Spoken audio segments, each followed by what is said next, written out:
3, 2, 1. You ready? You're listening to the Real Pineapple Podcast Network.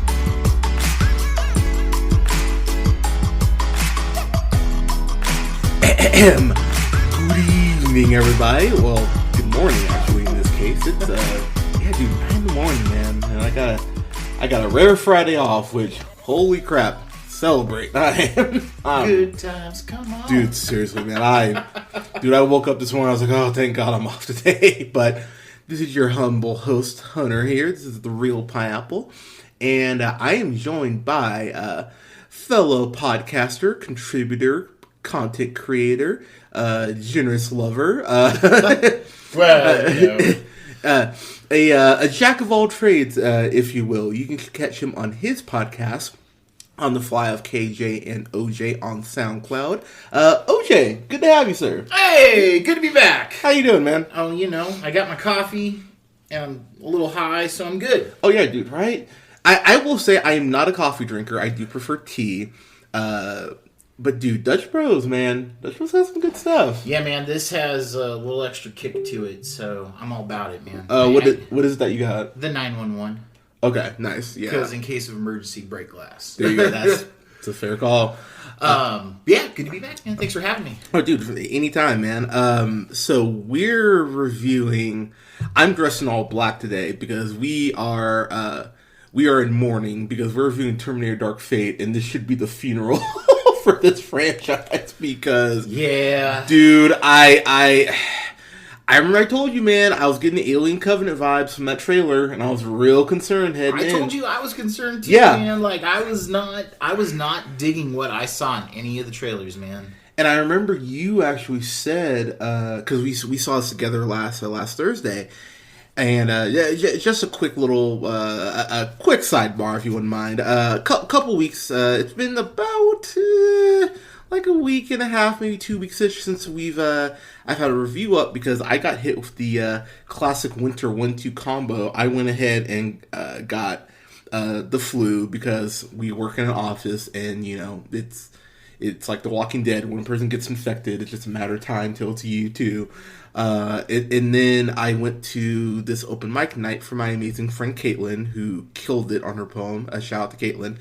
And I got this food truck because I was like, I'm hungry. Been had a couple beers. Oh, pizza sounds delicious. And I got this pepperoni pizza, and then I got food poisoning last week. So I was like, it's been a rough 3 weeks, honestly. Yeah, that'll do it, man. And food like I can hit like the flu is not great, but food poisoning is worse because you feel nauseous. You know what I mean? It's like your stomach's on a roller coaster. So I'm about 100%, thank God. So I don't. There we go. Knock on wood that that moving forward for us of the year as we head in the Oscar season, we should be good as far as content every week. So, all right, just get it out of the way. Last quick thing I'm going to bring up.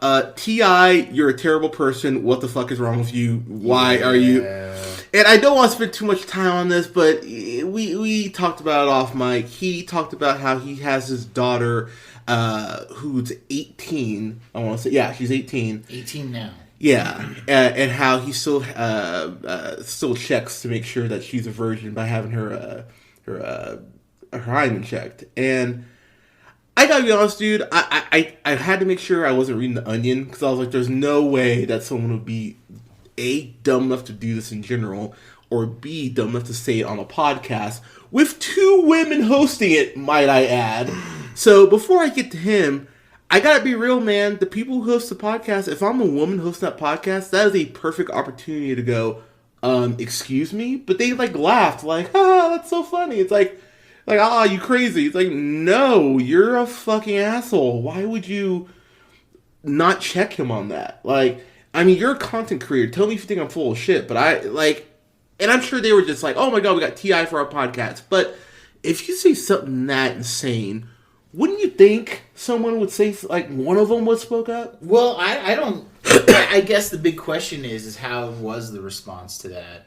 I don't know if they said anything. I just know the big hullabaloo has been the fact that T.I. went through these great lengths in very See, to say concerning is an understatement. Yeah. Alarming fashion, I guess is the better word to say.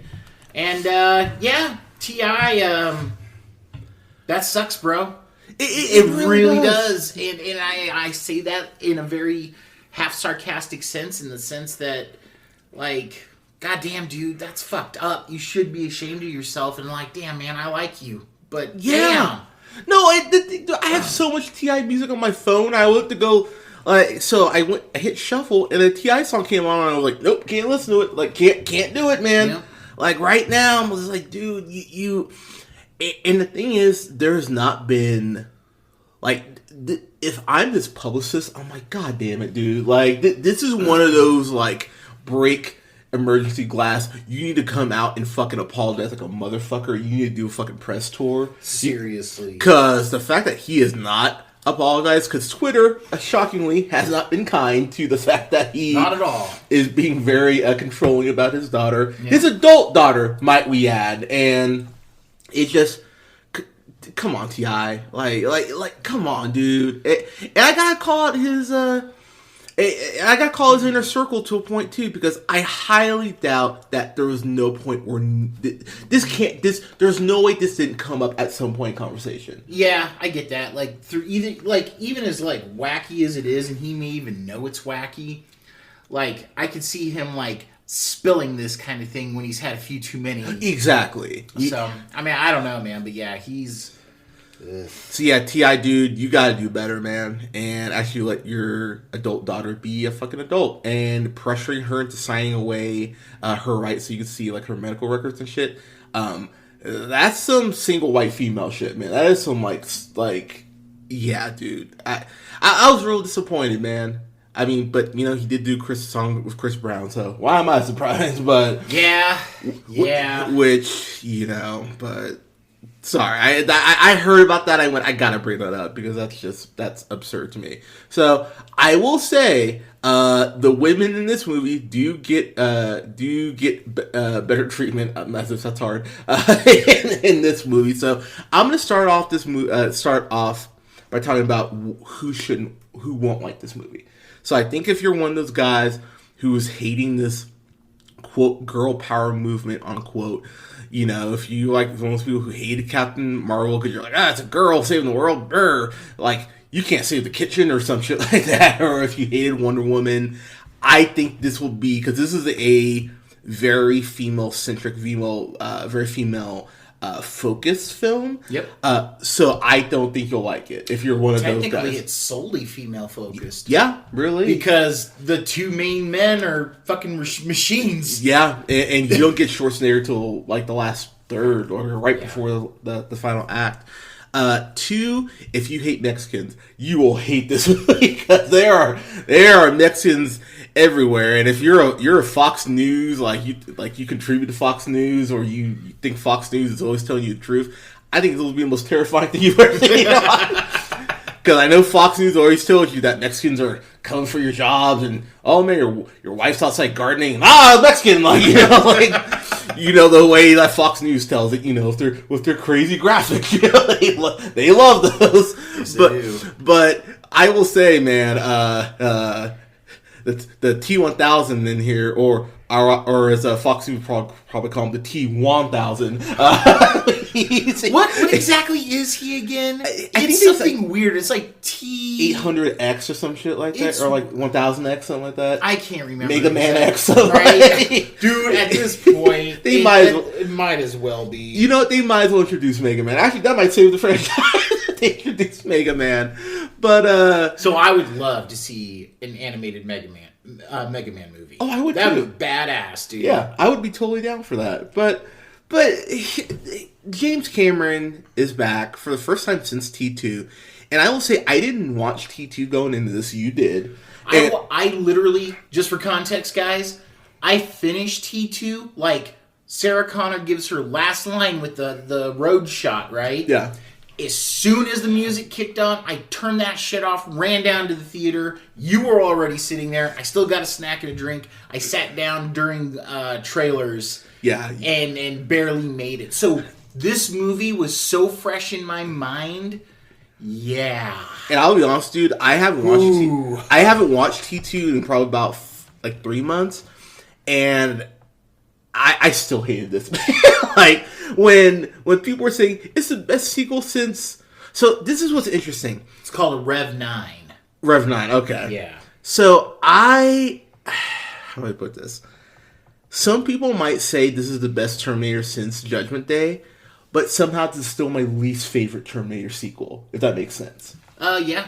Because there are just points in this movie where OJ and I just looked at each other and we're like, dude, like, really? OJ was damn near... Like, you were like one of the girls in Sucker Punch getting, like, shocked. You're like, there were points where you were losing it.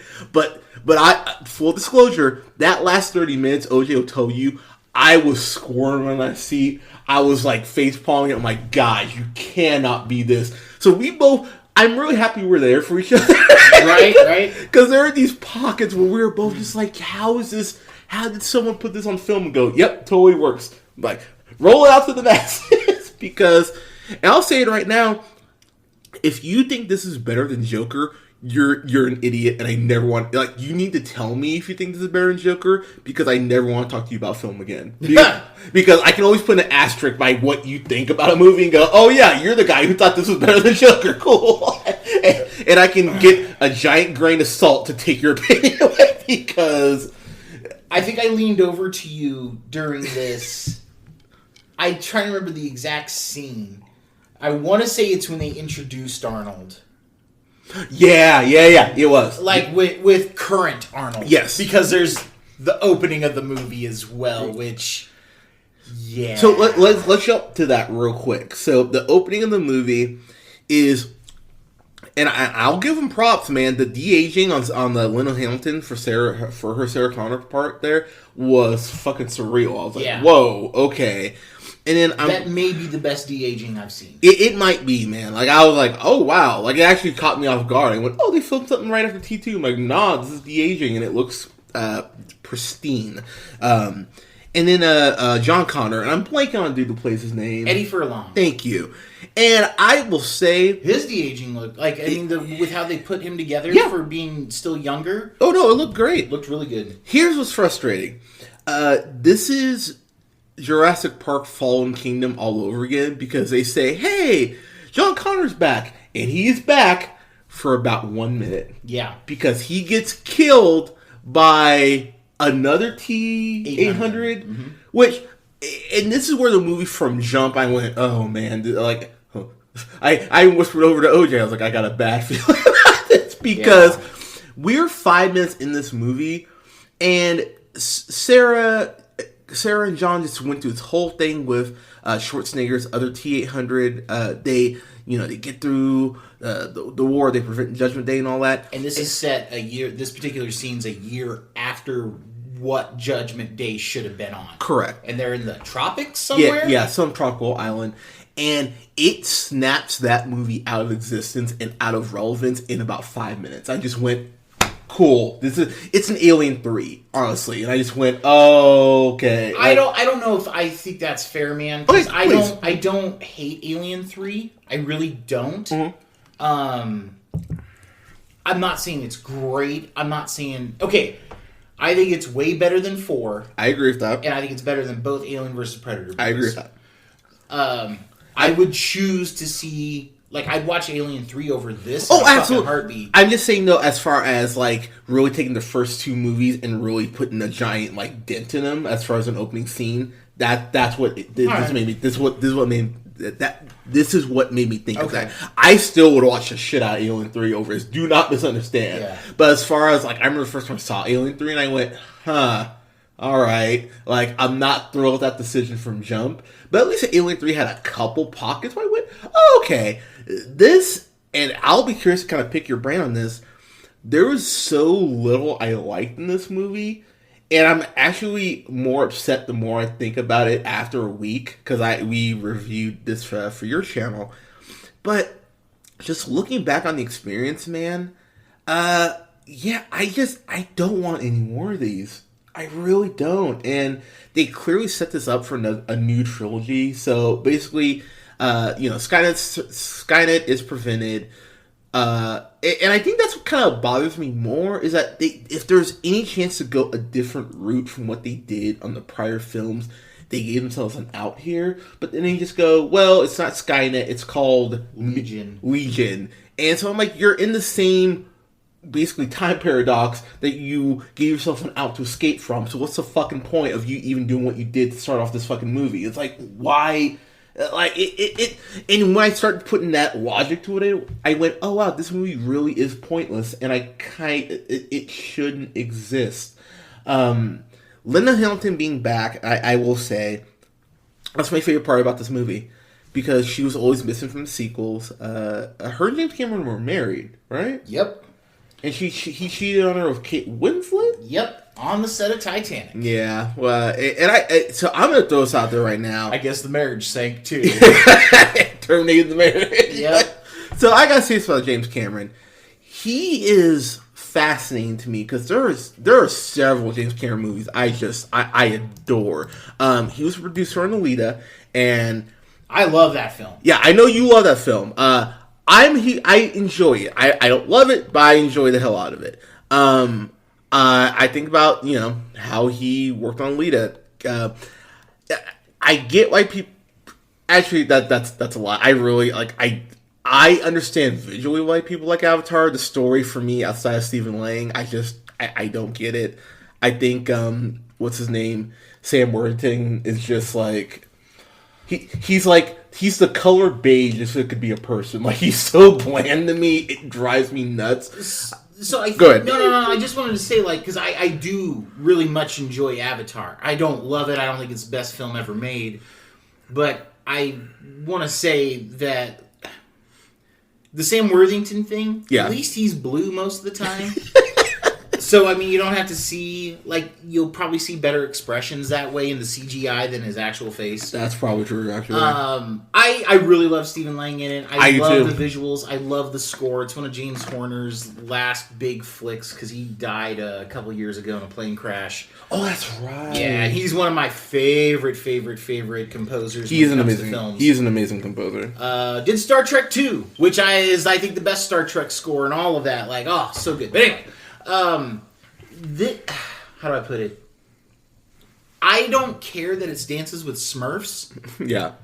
I saw it in 3D in theater and it blew my mind, and Sigourney Weaver is amazing in it. She covers a lot of sins in that movie. Yep. I fully acknowledge that. So I don't hate on this film. I personally enjoy it for all of those various reasons, and I don't stand in the corner that it's such a groundbreaking story-wise, though. I completely...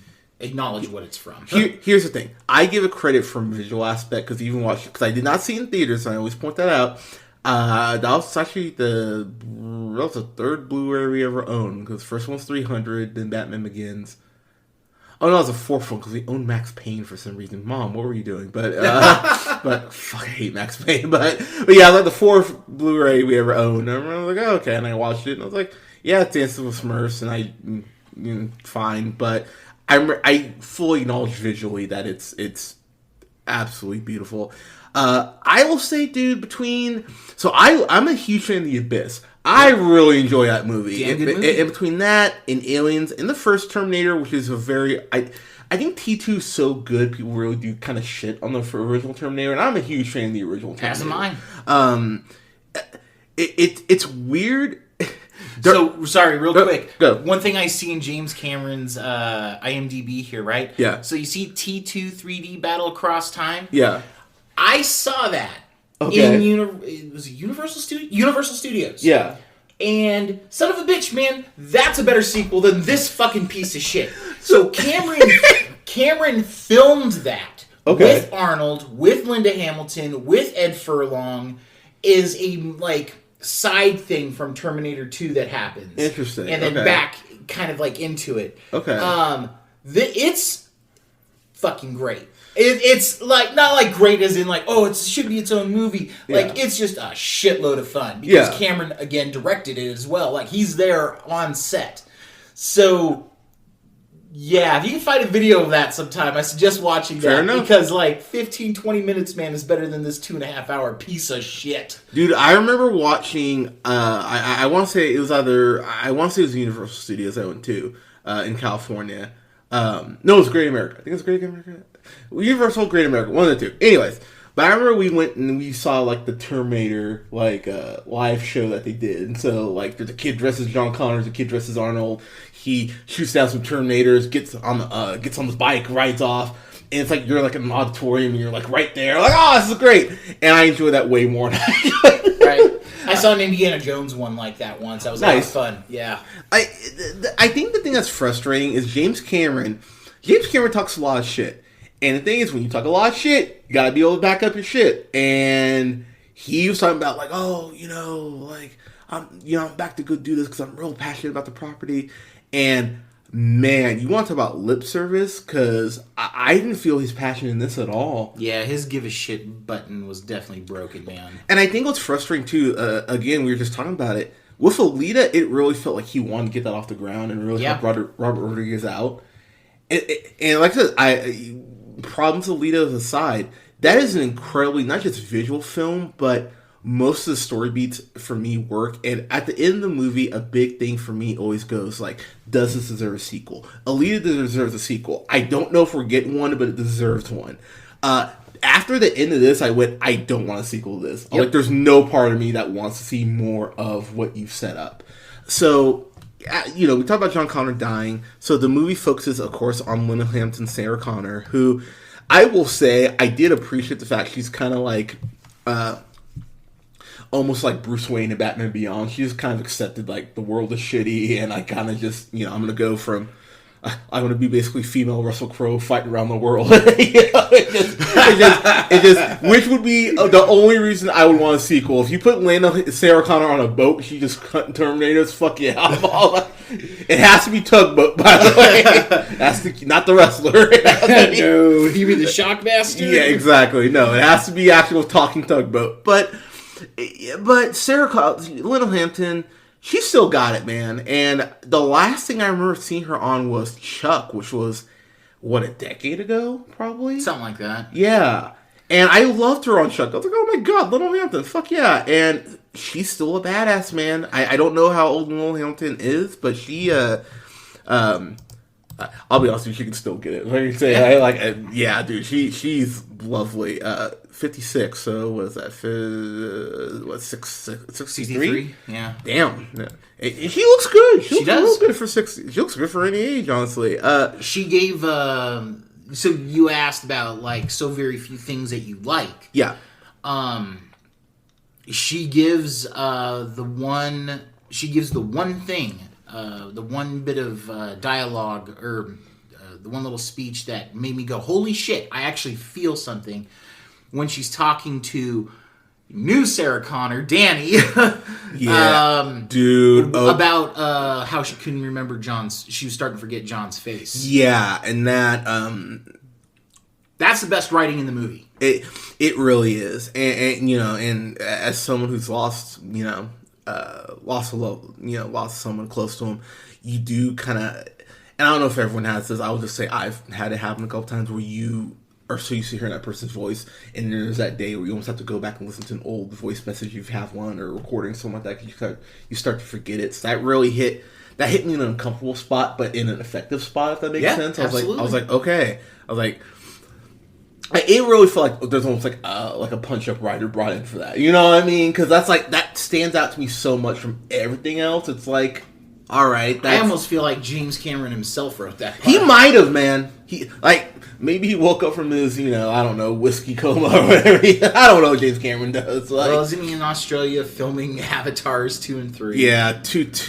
Because he just shout out, because I know those are actively filming. He just gave a little shout out video from the production, from the set of. Okay. So I mean, I don't know, man. I don't fucking know. Like you were saying, man, there's some stuff of his that I absolutely love. True Lies.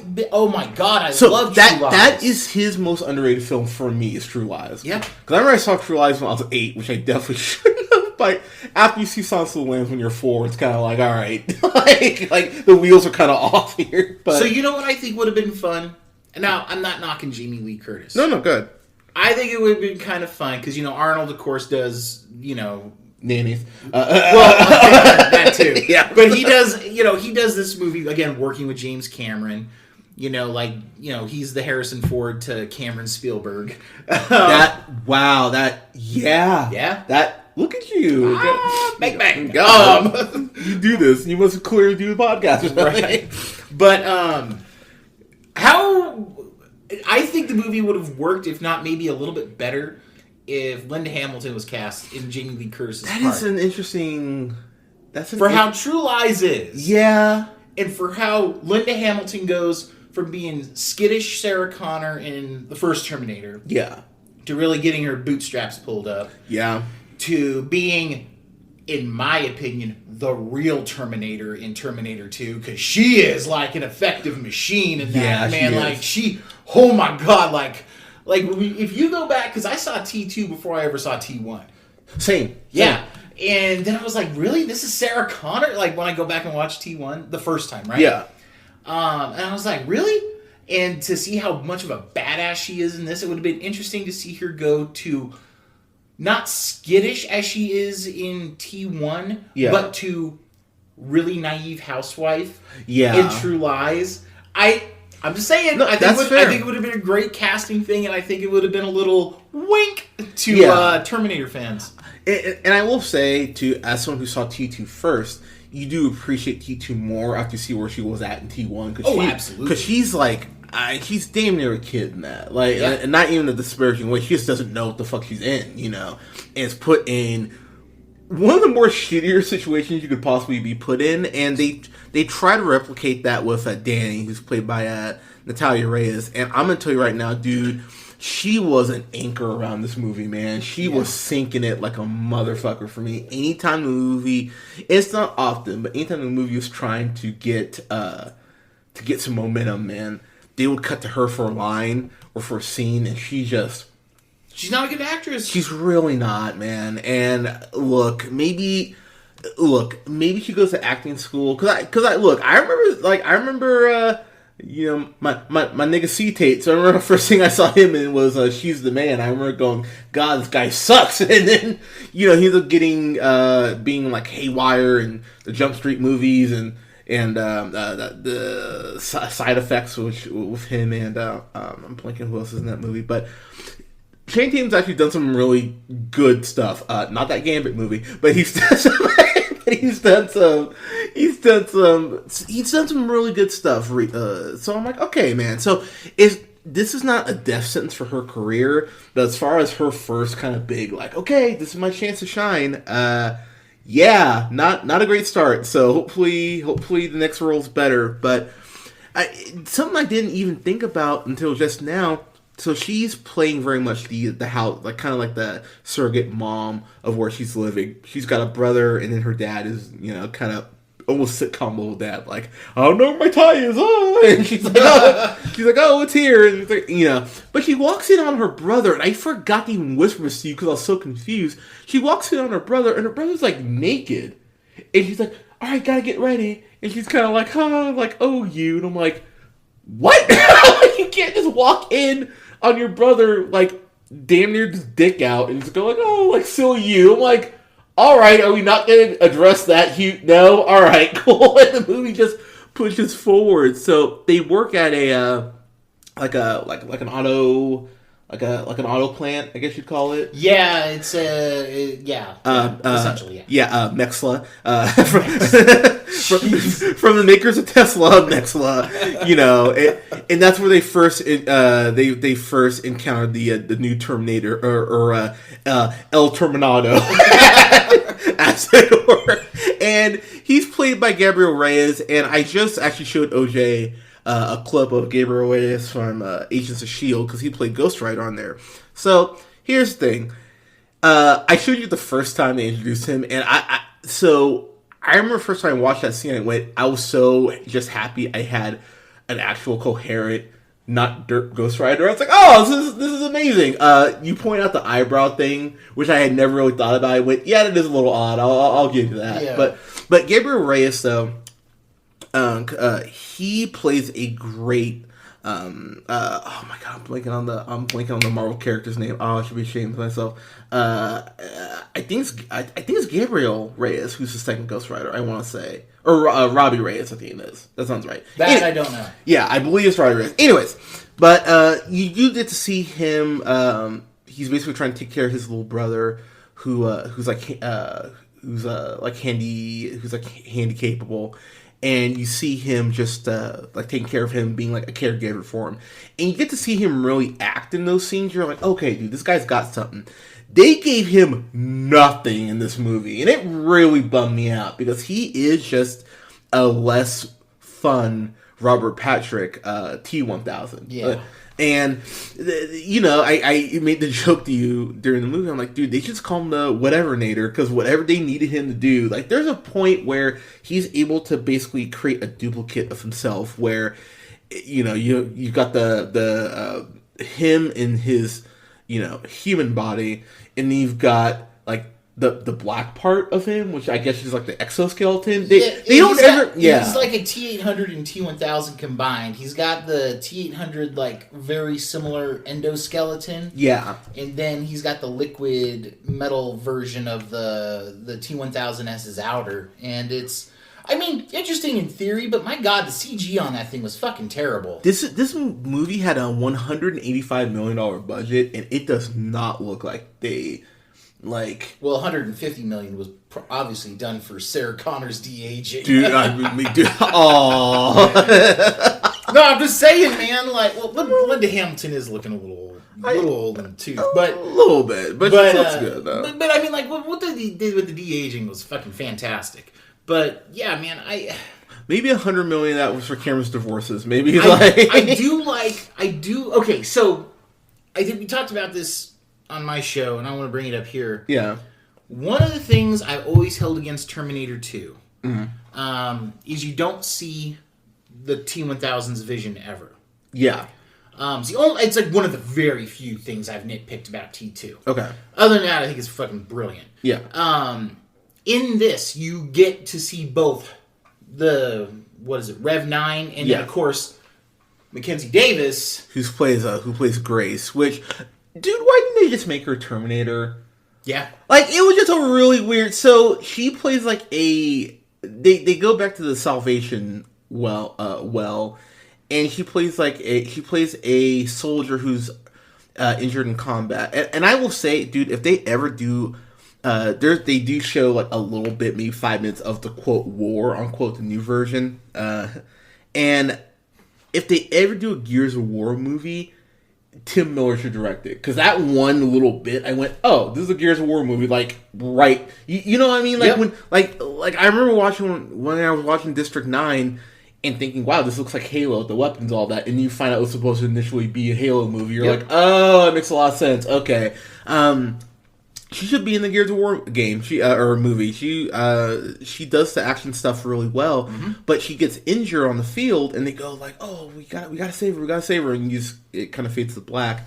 So they infuse her with Terminator parts, but they say that she has a power source, which is a little odd because they never mentioned anything being wrong with her heart or anything, so I'm kind of like... So, I think the logic for me is, on this one, is that her metabolism runs at such a high rate, which they address early on, that, I mean, to power... How do I put this?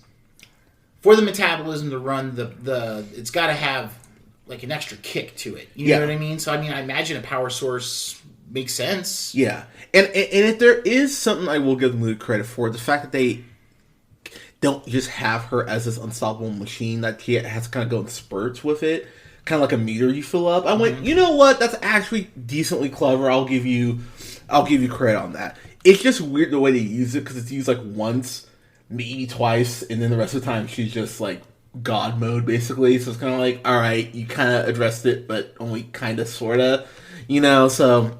fine, whatever. I like Mackenzie Davis in this, though. She is a bright spot for me. She, I think, will be the next Gina Carano. And what I mean by that is, like, I think she'll be and I think Gina Carano, she's going to be in Mandalorian. I should just watch this feature with her. By the way, all you MMA people, you want to talk about, oh, I love Ronda Rousey. Gina Carano was there first. Just throwing that out there. Anyways, but I think Mackenzie Davis will be very similar to Gina Carano in that sense of she'll be doing a lot of like action movie sort of things, and I think she has room to grow as an actual actress. Does that make sense? Not just like an action actress. She showed me a little bit of stuff here because there's a point where her and Sarah Connor. Now this is a huge gripe for me. They just have them fighting for the sake of fighting. Yep. Like there's really no conflict. They're both trying to protect Danny. So the fact that they're so at odds with each other, it really doesn't logically line up. So I mean, the only logic that I kind of see with it is that I think each one of them thinks the other is a liability. Sarah obviously thinks that Grace is a liability due to the tech that's involved. She doesn't trust that kind of technology. I mean, it's obvious because of the T-800 killing John. Yeah. And everything like that. Which, I gotta point out real quick, the T-800 they show killed John is another Arnold one, who's wearing a t-shirt and the same goddamn sunglasses from T2, and the de-aging on Arnold does not look that good. And honestly, the Terminator should have had a neon sign. Like the fact that Sarah was... And I think and that's where, for me, this movie really does irritate me from jump, is because the fact of the matter is...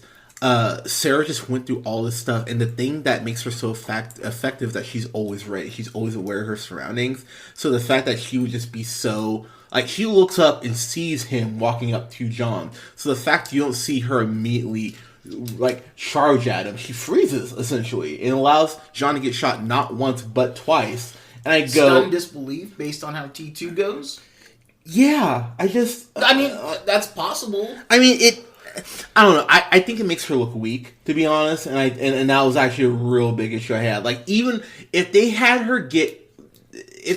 John get shot once, and you see her charge from out of frame, and then Terminator like the 800 like rolls her, and then gets the second shot in, the kill shot, and then walks off, I'd go, okay, at least she tried to do something. But the fact that he got shot twice before she ran over, I went, okay, guys, like that's really. I'm like, I'm not giving you that one. So but that's just me. For this movie too, Grace, you get a decent fight scene between her and the Rev 9. Yep. The Rev 9 at that. He doesn't deserve to be called the Terminator. That's completely fair. You get a great fight scene between them at the auto plant, and then after that, basically, it's a big giant chase movie. And I will say Tim Miller, man, he did the first Deadpool. I don't want to say that he's a one-trick pony or a one-hit wonder, because I don't think that's fair, because there are parts of this I thought were directed well. But that last 30 minutes, man, it felt like the movie's almost on Torture World, because it was just shooting randomly, you know what I mean? Like, it's so dark and not focused. I went, okay, dude, if you're directing everything, dude, come on now. You got to be better than this. I would like to see him direct something that he writes himself next. That's fair. Before I cast judgment on him on this one. Just because so think about the kind of pressure he had in back-to-back films. Yeah. So, Deadpool is such a niche film for those, like the original. Yeah. Because you got to be a fan of Deadpool to know what the fuck is even going on. And you got to kind of like almost have a guide at first for Deadpool before you can get to Deadpool 2. Yep. Just based on how that character is, and he does a great job in capturing it in Deadpool 1.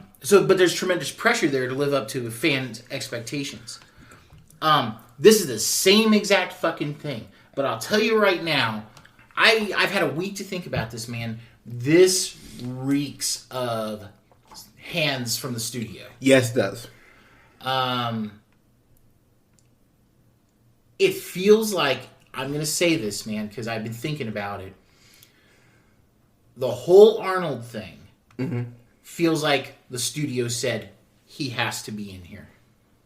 Yeah, no, I can see that. So, I want to talk about if I may, I want to talk about the Arnold arc real quick. Yeah, let's talk about it. So, the T-800 that kills John Connor in the beginning of the movie is the same Terminator that we get when we see old-ass Arnold with a white beard in the movie. Same exact one. So, with that, he goes on this diatribe when they catch up to him. So basically, he's the one who's been sending Sarah Connor all these fucking coordinates where these Terminators are supposed to show up, and she goes and kills them all, one by one. Which, oh god, that was just, like, how goddamn convenient is that? It's very convenient. Because so the argument is that this T-800 that killed John Connor completed its mission without, so it's very much like the Star Trek Next Generation episode, I, Borg. Oh, yeah. Where the lone Borg is pulled from the collective and kind of starts getting its own identity a little bit before it ends up getting reconnected. If memory serves, that's how it goes. It's been a long ass time. I apologize if I butchered that. I watched that a couple years ago. No, you're right. Okay, so it's kind of similar to that in the sense where this T-800, who completes the mission that Skynet put out there, like, job done, mission accomplished. Oh, I'm going to learn what it is to be human. I'm going to go ahead and, like, develop feelings, because I'm sorry, he doesn't say it, but he does it out of fucking guilt. Yeah. And I'm sorry. There's, like, even a machine that develops self-consciousness, you can argue, like, it won't learn affection. You can argue that it won't learn affection. Like, there's a lot of people who say, like, the danger with AI is, self-realization, which is what the whole argument about Skynet was about in the plot originally. Yep. Self-aware defended itself. That's just self-preservation. Yeah. Being aware of oneself. That doesn't necessarily incite feelings or anything like that. Just logic dictates, as an instinct, is to survive when you become self-aware like that. Not develop emotions. Yeah. Which this T-800 does by having a son. Having a wife. Who looks like that nanny, by the way. Yes, she does. You would have been really funny. Oh my god.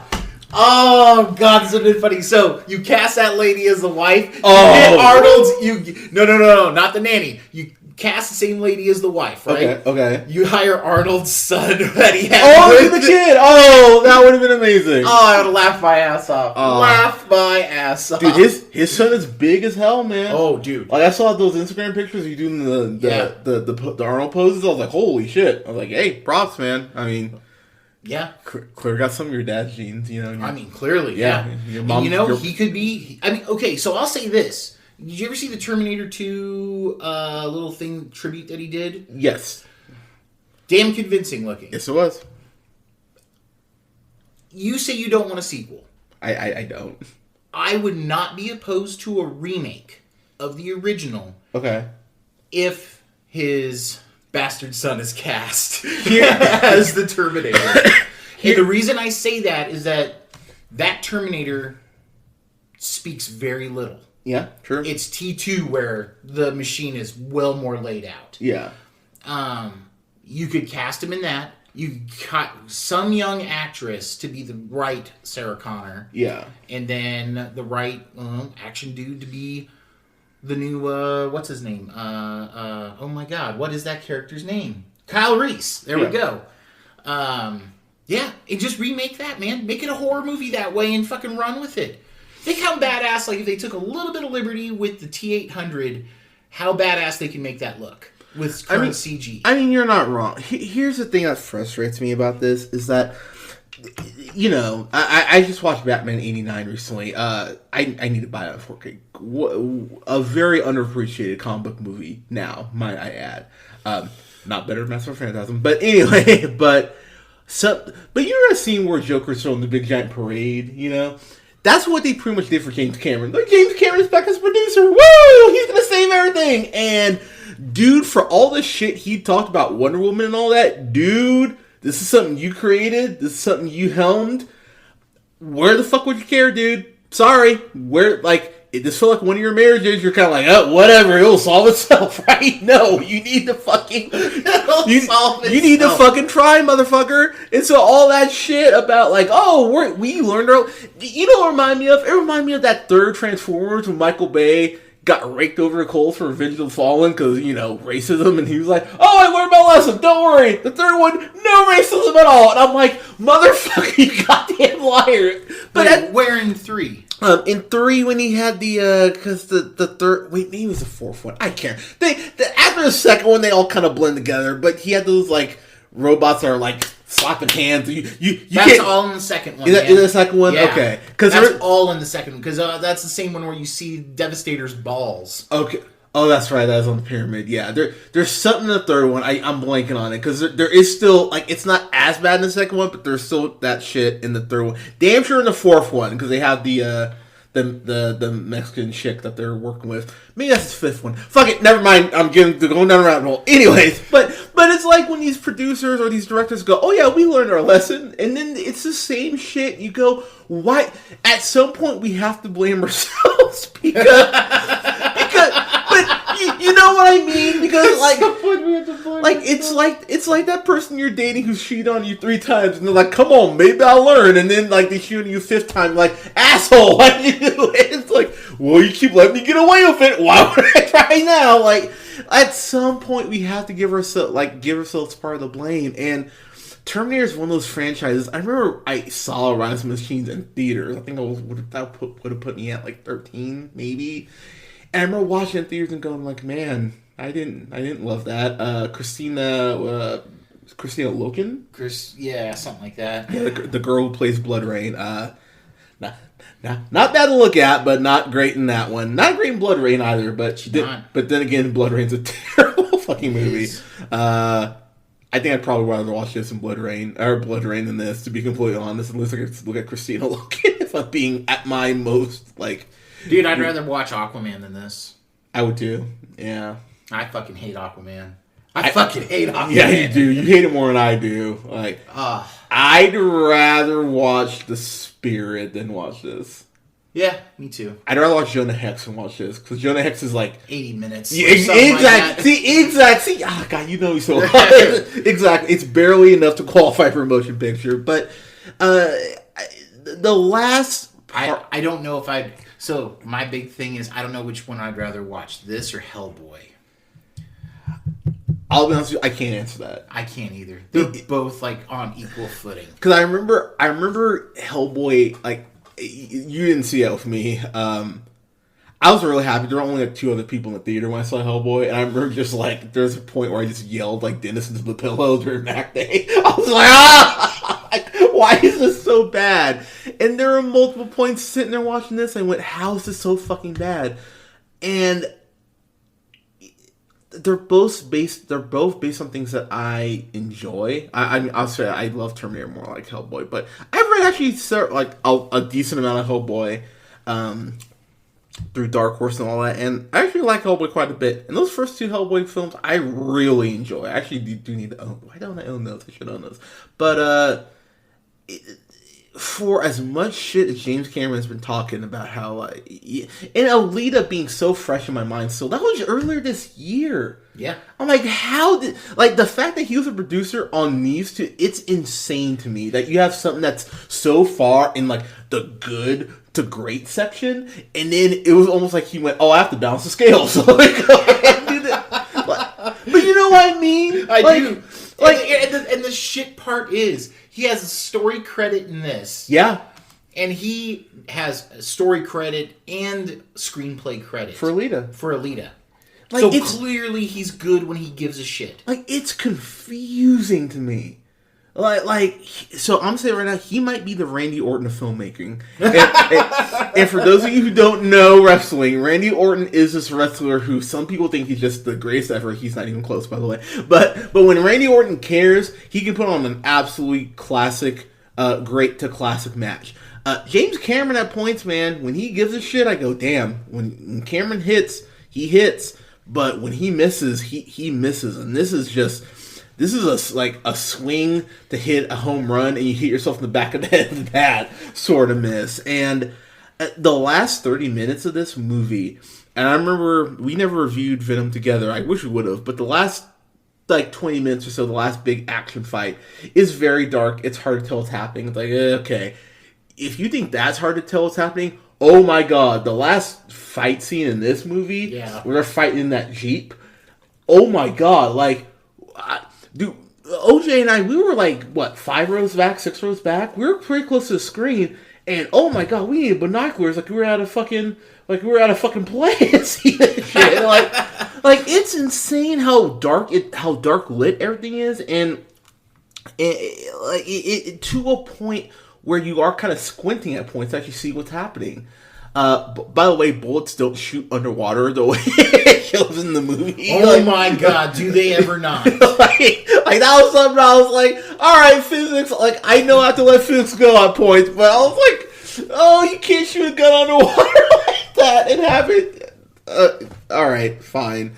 I'll say too, man, and I don't look for this, if something is offensive to black people, I'm obviously the first one to point it out, which is why Tyler Perry is, well, I'm sure such a big fan of this podcast, but the way they portray Mexicans in this and illegal immigrants, dude, oh man, you want to talk about offensive? Like, if someone from the Latino Mexican community came up to me and was like, oh yeah, I fucking hate this movie because how we're portrayed, I go, yep, don't blame me at all, because they have Mexicans in cages. They have them legit trying to cross the border illegally. I went, man, you want to just have them showing at a birthday party and there's like a burro and a pinata too? Like, you want to just lean full tilt with this shit?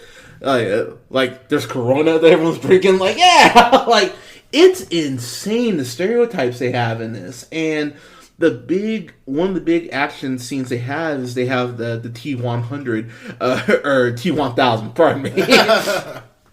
Go ahead, and he's even wearing like a border patrol uniform. I'm like, guys, okay, I get it. Like, there was a point where I'm like, there's a thing called subtlety, and you're not utilizing it at all. Oh, right dude, now. when they had them crawl through the thing to get across the border. Oh, I fucking forgot about that. Yeah. And all of a sudden, there's a bunch of white guys in cowboy hats, like, drop it, click, click. Yeah. Like, hands in the sky. Yeah, dude, there should have been a Disney crossover. It's just a bunch of Woody dolls reach for the sky. I think they'd have to be. I think Warner Brothers would have to get in on that one because I think Yosemite Sam would have to be their leader. That's fair. Actually, fuck it. Let's do a Coco crossover. there you go. There it is. There's You're welcome. But it really is insane, though, how that's portrayed. And I'm sitting there watching it and went, okay, it's like when your friend is telling a joke and you know it's about to fit everyone in the room and you're kind of like, take the off ramp, dude, take the off ramp. It's like, oh, no, I got the punchline. Like, it's very similar to that, and it's frustrating just from a sensitivity perspective because obviously, and we're at a spot right now, admittedly, where things are probably, people are more sensitive to jokes and just, honestly, probably free speech more so than ever, if we're being completely honest. But there are points where it's warranted, and this is one of those times I went, yeah, okay, movie, like, you need to let's cut it out. And the movie's like, oh, you want more of this, right? It's like, no, like, it's like, stop right now. And it won't stop. And where this movie ends up, the actual ending of it, OJ will tell you, I was laughing out loud. I'm like, this is goddamn ridiculous. So the movie ends with, the movie for the whole part is trying to play Danny up as John Connor. And John Connor, you see him gradually become kind of more of a badass, get more resourceful. Danny doesn't get moments like that. And so they have the Sarah Connor obligatory scene where she gets the shotgun, she starts shooting the new Terminator, and I went, this rings... this should be a man because it rings super hollow right now. You know what I mean? Like, the scene didn't feel earned at all, and I was never convinced that she's the next John Connor, because that's the big twist, is like, you're not leading the resistance, like, you are the resistance. And OJ and I when they dropped that, OJ and I looked at each other and we were like, oh god, really? Yeah. And the movie treats it like this big giant twist. M. Night Somewhere woke up in a cold sweat. He's like, who did the bad twist? Who remade The Village? But who remade The Village? But dude, it's such a poorly done scene. And I'm gonna say something right now too, because I remember one of the complaints a couple of my friends had about the '09 Trek reboot. I won't say it was '09 or '08 maybe. Trek reboot was, oh man, it did so many callbacks, and I felt like they weren't natural. If you think that about this movie, oh my god, you should see the callbacks in this, because they had So when they had the T-800 Carl Schwarzenegger, when he goes to join them to take down, the Mexaborg, Sarah Connor asks him, like, how were you able to convince your family to leave? And he goes, I told him I had a mission, and I told him I wouldn't be back. And I'm like, fucking it. And OJ will tell you I went, oh, out loud when he said it. And dude, there's a spot where they reference the whole, like, there's no fate but what we make for ourselves, which I was just like, oh god damn it, because that's what the big thing in Terminator 2 was. Like, when Sarah had her fucking nightmare. Yeah. I'm just like, god damn it, guys. Like, don't suck T2's dick that much. Yeah, it's really frustrating. And I'm sitting here watching it going like, come on, movie. Like, don't upset me. And the movie kept going like, you know what this movie is for me? It's the encompassing of that Family Guy quote where he goes like, Mom, mommy, and I'm like, stop it. Like, stop being this bad. And the movie thinks it's way more clever than it is, and that is something that just drives me nuts in general about films. It's like, oh, we're doing so good, right? And I'm sitting there going, no, you're doing horrible. Stop this right now. Getting the final thoughts, dude, because I just... Seriously, if the parts in this movie didn't have the potential they did, I wouldn't be this upset. But you bring back Will Hamilton, James Cameron gets, his red carpet return treatment. You get Mackenzie Davis, who I really do think could be something down the road. You get Schwarzenegger back. Why have all this shit that could go so well? You get Tim Miller. Why have all these great pieces if you're not going to use them effectively? What's the fucking point? And that in itself makes me hate this the most out of all the sequels they've done since T2. It is maddening how bad this is at points. And, while there's still, like a little less than 2 months left in the year as far as what's going to end up on my worst stuff, this was really something I went, yeah, you're probably going to be on the list just out of principle because of how... I used a pass on this too, and I went, oh man, if I'd paid for this, I would have been... Like, granted, I'm paying for, using the whatever Cinemark calls the movie club or whatever. But you know what? I felt slightly better spending potential, like the $8 or $8.99 a month fee versus the $13.99 or whatever I would have spent. I really hate this, man. Like, the more even after a week thinking about it, I was like, I really don't like this. And the more I just kind of started poking holes in things, I went, oh man, there's a lot wrong with this. One of the last big fight scenes they have that leads to the whole Jeep thing and all that. They have a giant fight on this airplane, and oh my god, it is just like painful to watch, man. They might as well have shown like a physics book, like a law of physics book, and just had Arnold just shoot to it because. I at least would have given the movie a D if they did that. Because at least then I would have known, like, all right, I know what I'm getting into. But this movie just, the new Terminator 2, he moves so quick for being made of metal. It really doesn't make sense. I'm like, I understand this is just like not physics world apparently, but I'm like, god damn though, like, even the magic school bus with these physics with a giant. But you know what I mean? The bus was magic. The bus would just teleport. It's like it had to fly and move, but. Yeah, man, like, the more I think about it, the more I'm kind of, like, feeling my hand kind of shake because I'm talking about this movie. Yeah, this is a go fuck yourself, man. I really hate this. And when I think about how much I really did, again, not as much as you, but how much I enjoyed Alita, and that's something I'm not familiar with, and the fact this is the,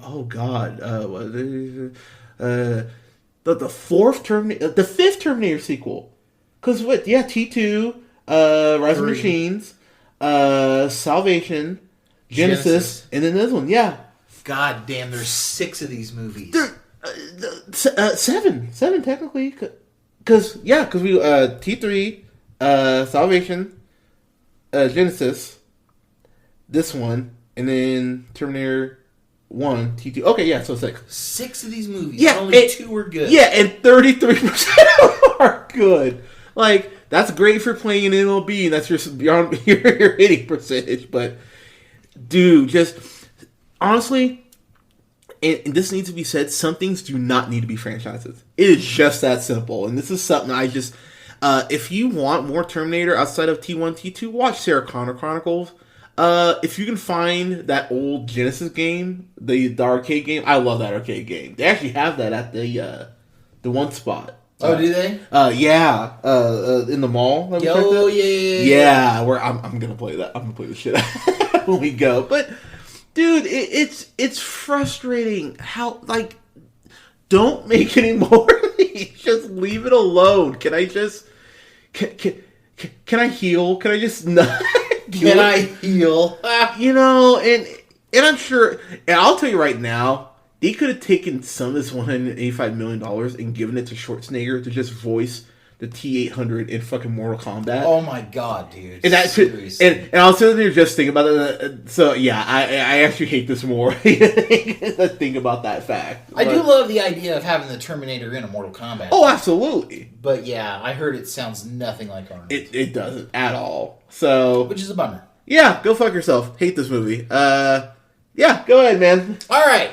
So, like I said, I really like the one scene where Sarah Connor mentions how she's forgetting her son's face because she never took pictures of him to protect him, right? Yeah.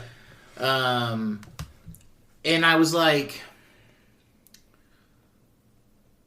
why can this one spot shine so bright? Yeah. Because, like, there's some legit emotion coming out, like, of Linda Hamilton with this. Like, I fucking was like, oh my god, like, I feel like I'm looking at, like, the young Sarah Connor coming out as to, like, from Terminator 1. Gotcha. In this older form. Like, just because of, like, it's a core thing, like, to be a parent and everything like that. And, like, while you have this, like, not higher sense of self, but I guess maybe greater sense of purpose into what she's doing with this whole fighting Terminators and doing all that shit.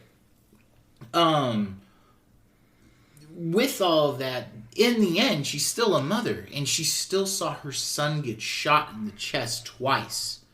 You know what I mean? Yeah. Like, I could only imagine, because, I mean, she alludes to it, and not what I thought was the best line delivery, where she says, you know, like, she hunts Terminators and drinks herself to sleep. I did like that. That actually gave me chills. I'm like, damn. I'm like, that's the delivery of the line I wasn't fond of, but I liked the line in general. Agreed. I really like the fact that Sarah Connor is on the most wanted list and had her own FBI most wanted special or something like that. Yeah. I was like, oh, that's kind of funny. There's about 5 minutes. I'll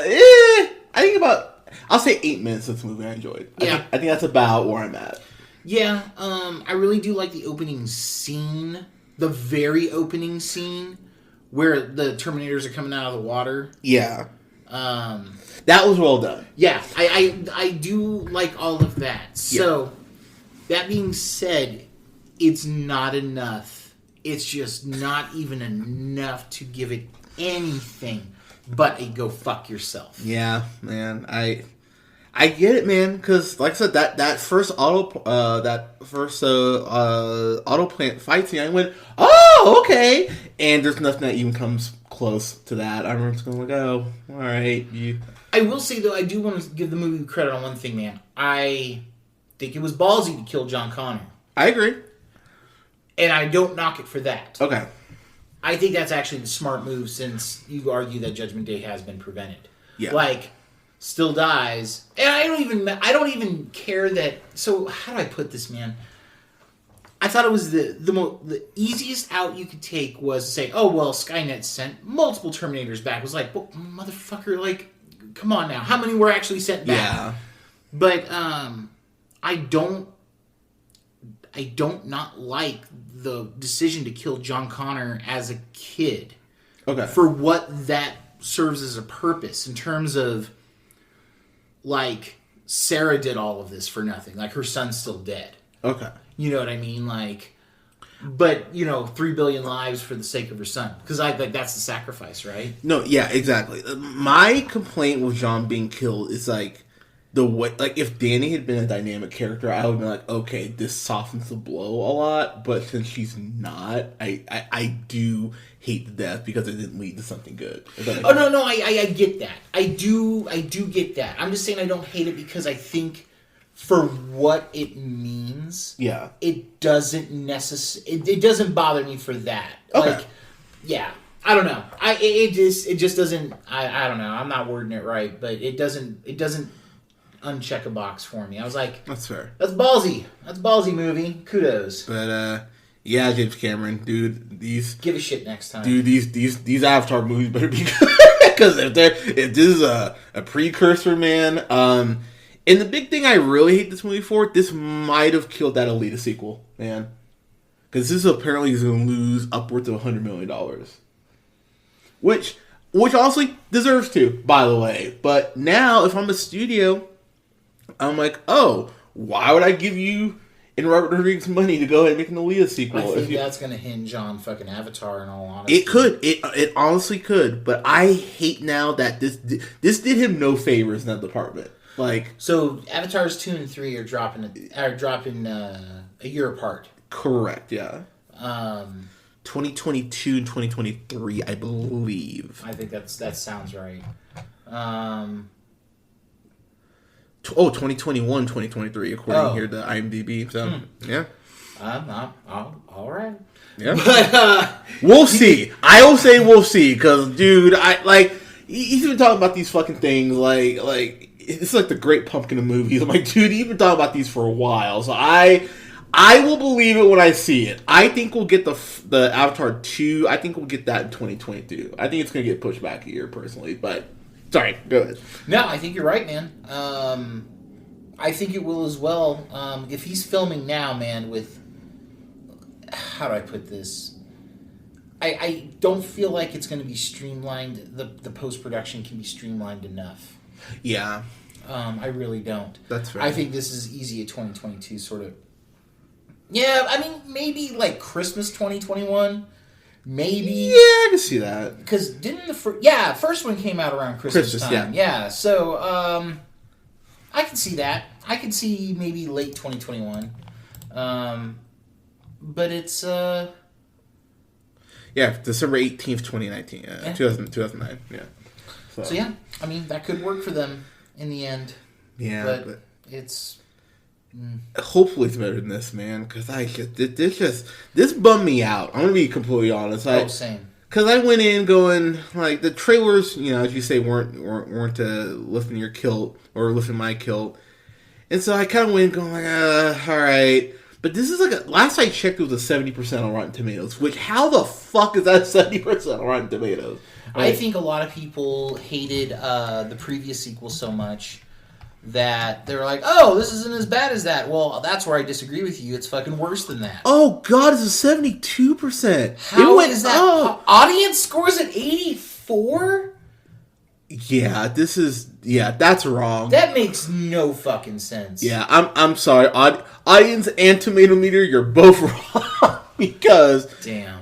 Oh, God, I just got really sad. I guarantee you I'll probably like Midway more than this. Midway's at a 36%. Oh, God, I'm just real... So I'll say right now, while I am not in love with the movie, the fact that Terminator has a higher tomato meter than the Joker is goddamn ridiculous. Mm-hmm. Like, that I will say, that's funnier than anything in either movie. that Terminator, 72%. Just, oh, God. Zombieland. I like Zombieland Double Tap way more. Oh, God. Yeah. The world's broken. I don't know what's happening anymore. But whatever. All right. So I'm done talking about this movie. OJ, you've got a lot of stuff to talk about that you do. So talk to the people. Where can we find you? Oh, you can find me on SoundCloud. You can find KJ and myself there. We have a show called On the Fly. Do check us out there. You can follow us on Twitter. At KJ and OJ spelled out. That is at KJANDOJ. You can find me at the O to the J, and that's number 2 in there. And Twitch?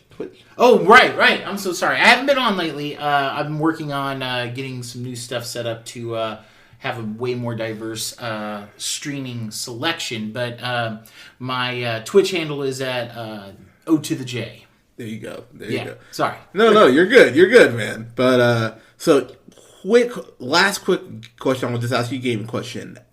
I was coming out here soon. What's on your radar?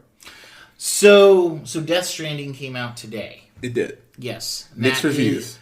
Mixed reviews, but the thing is like the people who love it, and people who don't really don't. Yeah.